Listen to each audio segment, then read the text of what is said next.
spiritual inheritance, that's what we're diving into today, but not like inheriting, some family heirloom. This is about a vision, a huge one spanning the globe. We're going deep into Loren Cunningham's final message. Yeah, Cunningham, the man behind Youth with a Mission, or YWAM as most folks know it, his push was always towards a world united by faith. And knowing him, this isn't just a look back kind of thing. It's a call to action laid out in his last book. Is that really you, God? On to eternity, my final chapter. He wrote this right before passing in 2023, so it really is like getting a glimpse into his final thoughts. It's something else. Picture this. Cunningham at 88, not reminiscing about achievements, but pondering heaven. Oh, wow. He dives into Revelation 7, that image of a multitude no one can count, every tribe, every tongue, praising God. And that ties in so perfectly with his life's mission. It wasn't just about sharing a message, but about reaching every single people group. So as he neared the end, I wonder, was there a part of him concerned that this huge goal, this great commission, was unfinished? That's what makes it so interesting. He talks about this incredible trip for YWAM's 50th anniversary, 107 flights, 44 locations, not a single delay. Wow. Can you imagine? That experience, for Cunningham, he saw it as proof of what focused prayer could do, how impossible things could happen when you're in sync with a bigger purpose. He even mentions how there were teams back in Kona, Hawaii, praying nonstop throughout the whole year. Yeah. Divine intervention or incredible luck, whatever it was, it really shaped his final message. It really gets you thinking, with that level of faith, what could we achieve? But let's talk about the scale of what he's suggesting, reaching every language, every group. He uses these powerful images. For instance, did you know that over 8,000 languages don't even have a single verse of the Bible translated? That's astounding. And then there are the Pacific Islands, 1,072 of them, just in Micronesia, Melanesia, and Polynesia. And that's not even including Papua New Guinea with its 291 islands and 853 languages. Yeah. You're familiar with YWAM's work. You know how crucial those locations are to them. Absolutely, and Cunningham stresses that it's not just about the sheer number. Even the most remote community holds the same weight as a big city. He even visited some himself, places like Tristan da Cunha, accessible only by one mail boat a year, and the Arctic Svalbard archipelago. Every single person, no matter how isolated, mattered deeply to him. It reminds me of his childhood dream, wanting to write God is Love on the moon, talk about setting your sights high. It speaks volumes about his desire to reach everyone, no matter where they are. Yeah. But his final vision, it takes a more down-to-earth approach, oral Bibles in every single mother tongue. It's fascinating to see how his thinking evolved from grand gestures to meeting people right where they are. And it's incredibly practical. Think about it. Even in the most remote villages, you'll often find simple mobile phones and memory cards. Instead of focusing solely on written translations, why not utilize that existing technology for audio?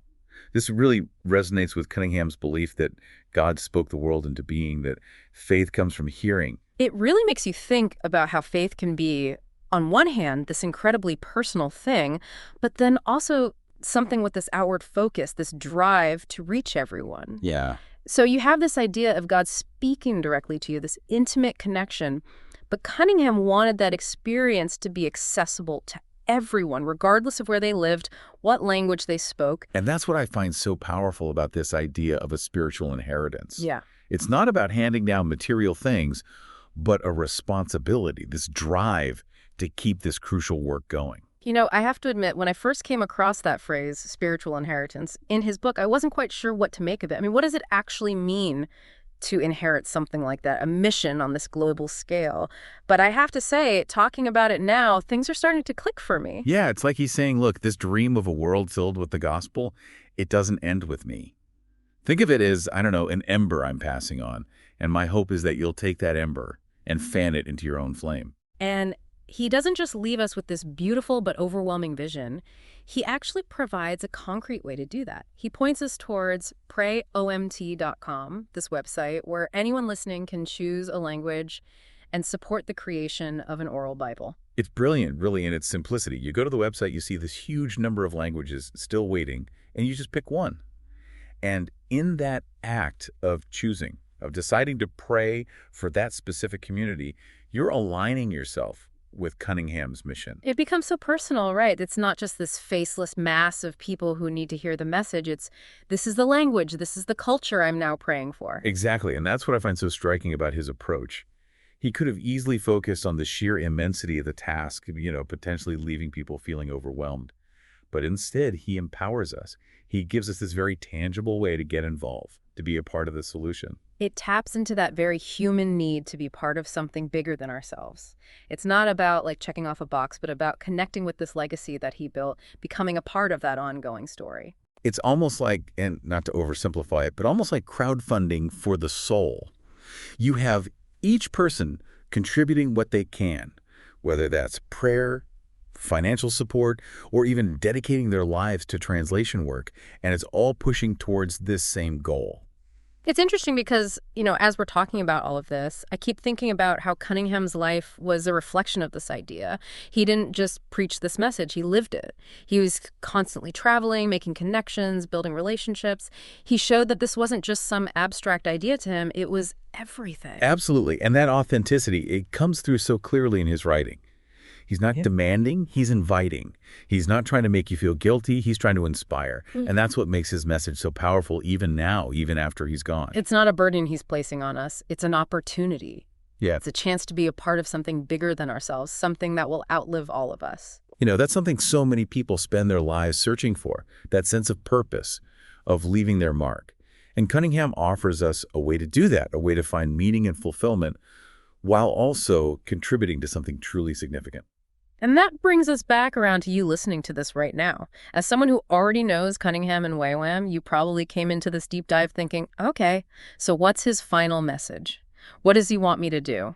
Because that was Cunningham, always pushing forward. Exactly. But the beauty of it is that he makes taking action so straightforward. You don't need to be a theologian or some world traveler. Right. This idea of praying for a specific language group, it's like this small commitment that can have a huge impact. I can picture it, going to the Pray OMT website, maybe feeling drawn to a language I've never even heard of. Yeah. Suddenly, I'm not just praying for some abstract idea. I'm praying for real people, the translators, the people distributing the oral Bibles, the families hearing these stories for the very first time. And that's what I find so brilliant about Cunningham's approach. He takes this massive, almost unimaginable task of global evangelization and makes it manageable. Right.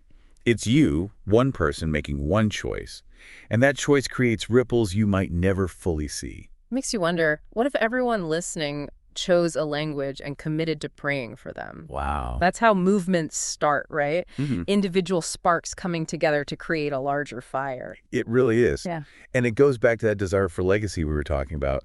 It's not about getting your name on a building. It's about your name, or maybe your prayer, being part of this much bigger story, investing in something that will continue long after you're gone.